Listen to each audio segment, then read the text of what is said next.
L'info locale, Jean-Louis Péguillon. C'est avec beaucoup de plaisir que nous recevons, comme nous l'avions annoncé, M.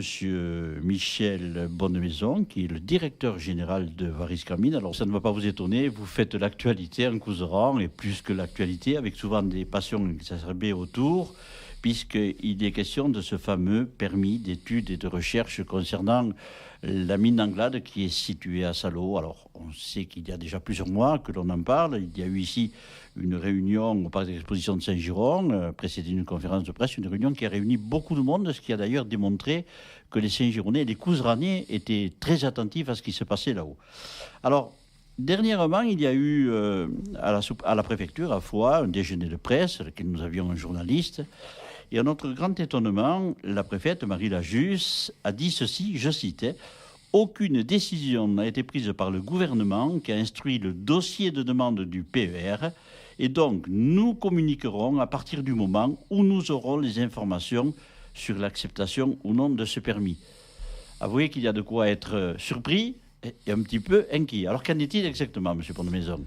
Mais c'est une surprise partagée, puisque nous avons reçu des lettres de la part de M. Sirug qui nous autorisent le permis. Donc, c'est des lettres qui ont été... Alors, M. Sirug, c'est le secrétaire d'État à l'industrie, c'est ça ? Le secrétaire d'État à l'industrie, oui, qui nous a envoyé un courrier donc daté du 21 octobre, qui commence en ces termes. J'ai décidé de vous octroyer le permis exclusif de recherche des mines de tungstène et substances connexes, dit PER de Couflens, dans le département de l'Ariège. Donc, cette lettre a été suivie d'un communiqué de presse officiel du ministère des Finances qui le confirme. Et 15 jours après, donc un petit peu plus même, le 22 novembre, nous avons reçu une deuxième lettre de Monsieur le secrétaire d'État confirmant la première et nous demandant certaines précisions et nous dirigeant vers certains compléments d'études qu'il serait souhaitable d'apporter à ce permis. Donc, à notre connaissance, le permis a bien été instruit et approuvé au niveau du ministère de l'Industrie.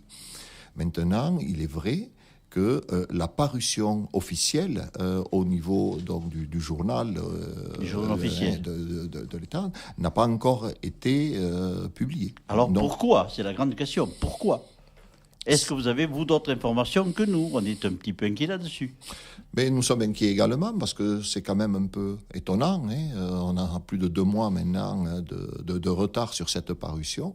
Nous sommes dans l'attente. Nous la pensons. Elle peut être imminente, elle peut être retardée. Nous n'avons pas d'autres informations à ce niveau. Est-ce que vous avez pu un peu remonter pour avoir des informations précises, même si elles ne sont pas officielles ? Non officiel, on pense qu'il y a eu des inquiétudes suite à des polémiques et des gens ont voulu se renseigner. Donc d'autres ministres auraient été sollicités, en particulier Madame la ministre de la Santé. Il semblerait qu'il n'y ait pas eu de problème à ce niveau-là et qu'un arbitrage avait été envisagé chez M. Valls à l'époque. Mais là, je n'ai que des informations, je dirais, qui relève un petit peu de la rumeur. Je n'ai pas d'informations officielles à ce niveau-là. Et la rumeur en Couserans, elle dit que c'est au niveau du ministère de l'écologie que ça bloquerait.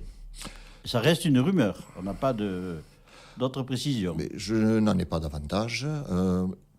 C'est peut-être un petit peu étonnant parce que le ministère de l'écologie avait été, je dirais, impliqué normalement au niveau de la prise de décision initiale, puisque ce permis est instruit maintenant depuis 2014. Donc c'est quand même une instruction qui a été longue.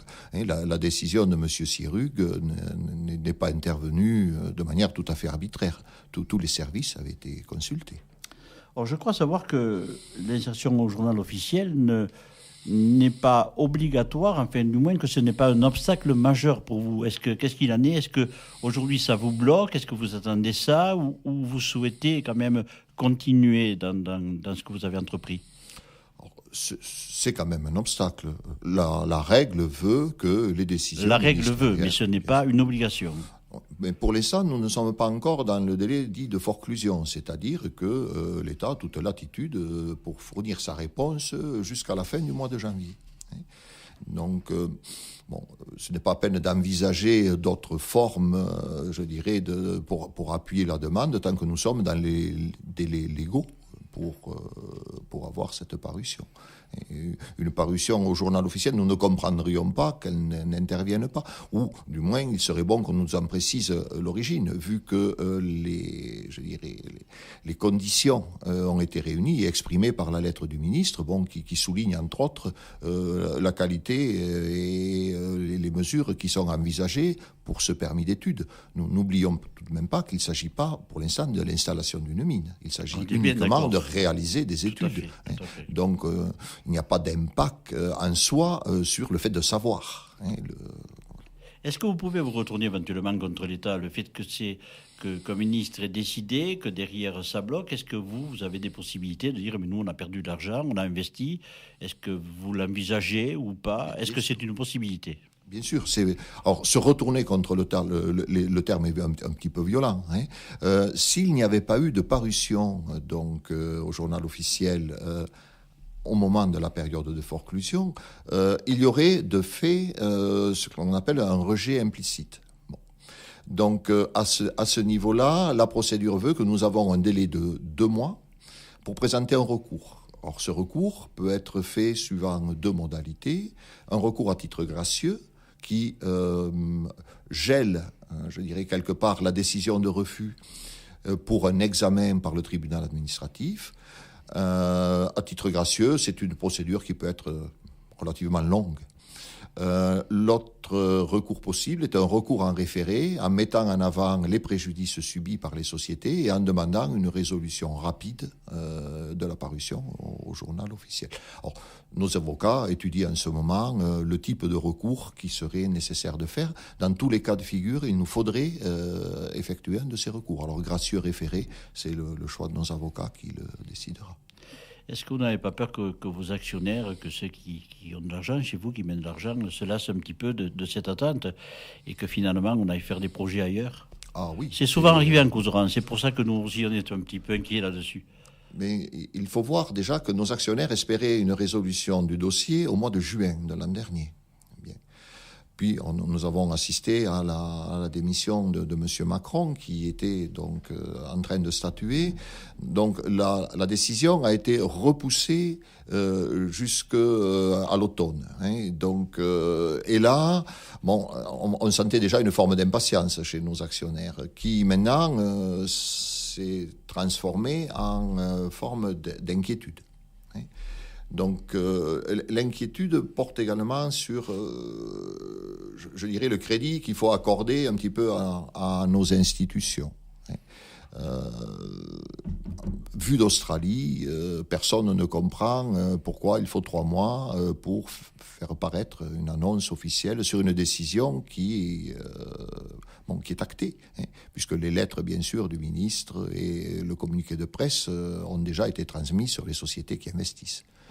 Donc la crédibilité de l'État est quand même bien écornée au niveau de nos actionnaires. Donc là, il y a un risque certain de gens qui se disent mais c'est peut-être pas très sûr d'investir en France, surtout que ce n'est pas rien. En phase de recherche, habituellement, les investissements sont de l'ordre de 5 à 10 millions. Vu la qualité exceptionnelle de ce gisement, j'avais pu obtenir un programme de recherche sur 25 millions. Cet argent est gelé depuis l'été dernier. Il est possible qu'il soit affecté ailleurs. Nous allons marquer une petite pause. On se retrouve juste après pour continuer notre entretien avec Michel Bonnemaison, directeur général de Variscan Mines. À tout de suite.